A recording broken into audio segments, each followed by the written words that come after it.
Tonight, a growing controversy is casting a shadow over what was supposed to be the biggest sporting event on the planet.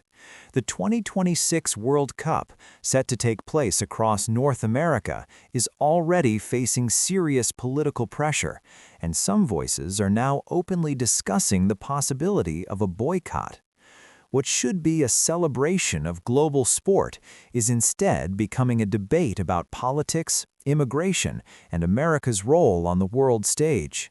For millions of fans, the World Cup represents unity and competition at the highest level.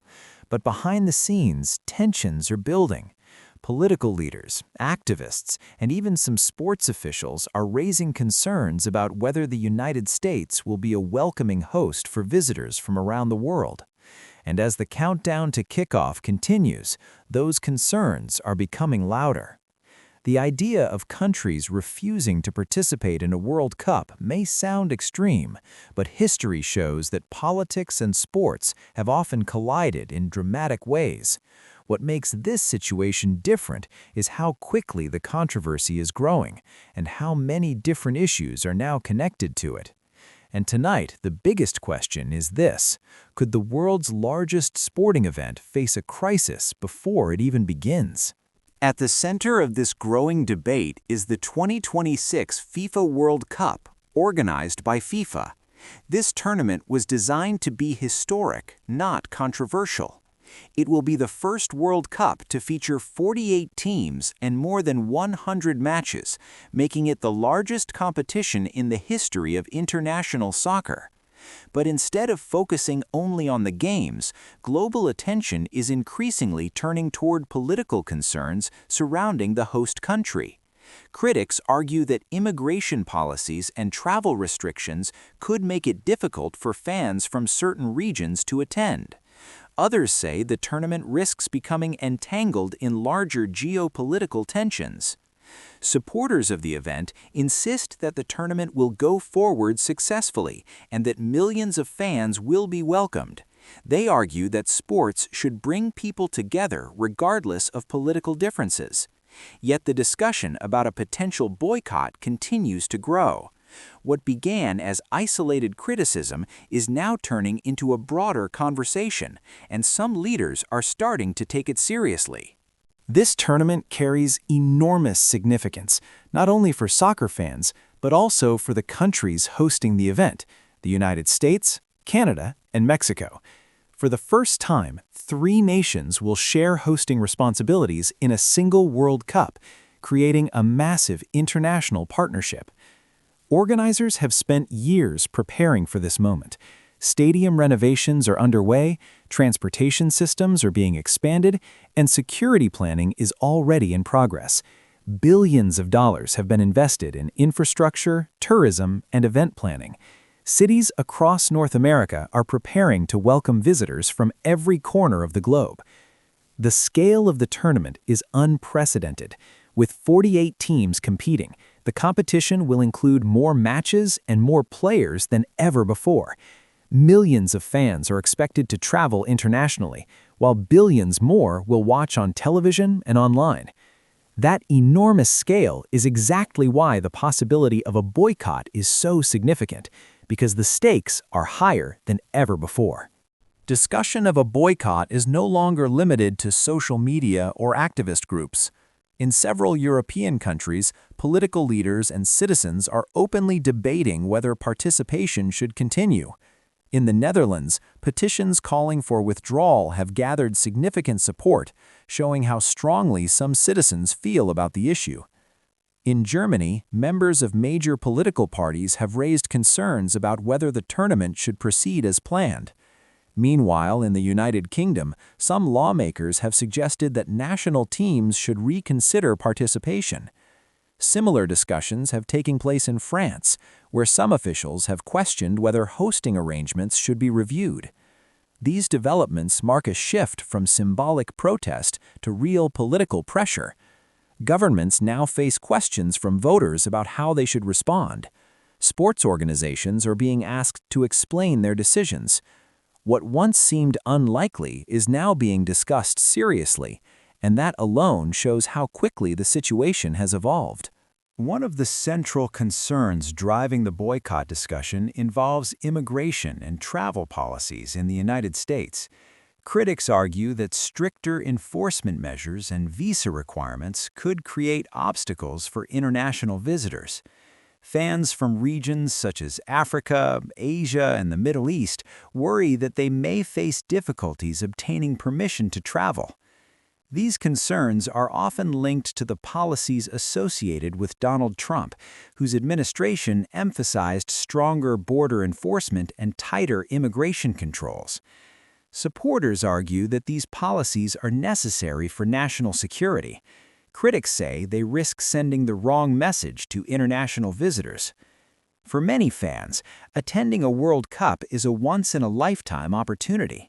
Families save money for years to make the trip. Supporters travel thousands of miles to watch their teams compete.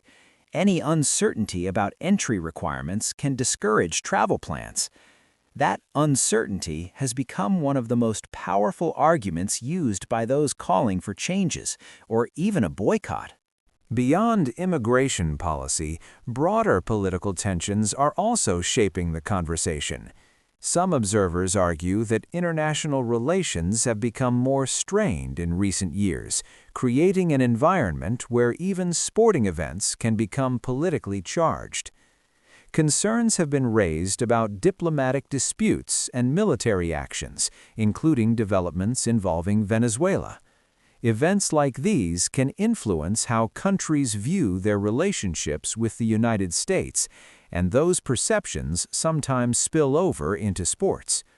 Supporters of the tournament argue that the World Cup should remain separate from political disagreements. They emphasize that athletes and fans should not be affected by international disputes. Critics counter that global events inevitably reflect the political climate in which they take place. As the tournament approaches, these competing perspectives continue to shape the debate, and the tension between sports and politics is becoming harder to ignore. The organization responsible for managing the tournament, FIFA, now finds itself in a challenging position. FIFA's mission has always emphasized the idea that soccer can unite people across cultures and borders. But maintaining that vision becomes more difficult when political controversies dominate headlines. FIFA President Gianni Infantino has repeatedly expressed confidence that the tournament will proceed successfully. He has emphasized cooperation between host countries and international organizations to ensure that teams and fans can travel safely. At the same time, FIFA must respond to concerns from member associations and governments. The organization depends on global participation, and even the possibility of a boycott creates uncertainty. FIFA officials continue to work behind the scenes to address logistical challenges and reassure participating countries. But as pressure builds, the organization may face difficult decisions about how to balance politics and sport. The financial impact of the World Cup is enormous, and that is one reason why the stakes are so high. Cities like New York City and Los Angeles expect millions of visitors during the tournament. Hotels, restaurants, transportation services, and local businesses are preparing for a surge in activity. Tourism officials estimate that the tournament could generate billions of dollars in economic activity. Construction projects are already underway, and companies have invested heavily in preparation. A successful World Cup could create jobs and boost local economies across North America. That economic potential is one reason why organizers remain confident that the tournament will proceed. Canceling or boycotting such a large event would have serious financial consequences for many businesses. But economic incentives alone may not be enough to resolve political concerns, and that uncertainty continues to shape the discussion. The idea of a World Cup boycott raises important questions about how realistic such a scenario would be. Large-scale sporting boycotts are rare because they require cooperation among many different countries and organizations. Teams invest years preparing for the tournament, and players often have only a few opportunities to compete on the world stage. One historical example often mentioned is the 1980 Summer Olympics, when political tensions led to a significant boycott. That decision affected hundreds of athletes and became one of the most controversial moments in sports history. Supporters of participation argue that athletes should not be punished for political disagreements. Critics argue that boycotts can be powerful tools for raising awareness. At this stage, a full boycott remains uncertain, but even the possibility of one shows how deeply politics and sports have become connected. As the countdown to kickoff continues, the debate surrounding the 2026 World Cup is unlikely to disappear. What was meant to be a global celebration of sport has become a conversation about politics, diplomacy, and national identity. Organizers remain confident that the tournament will succeed, but questions continue to be raised about participation and international cooperation. The decisions made in the coming months could shape not only the tournament itself, but also the future relationship between sports and global politics. The biggest question remains unanswered. Will the world come together for this event, or will divisions continue to grow? One thing is certain: when the tournament begins, billions of people will be watching, not only the matches on the field, but everything happening around them.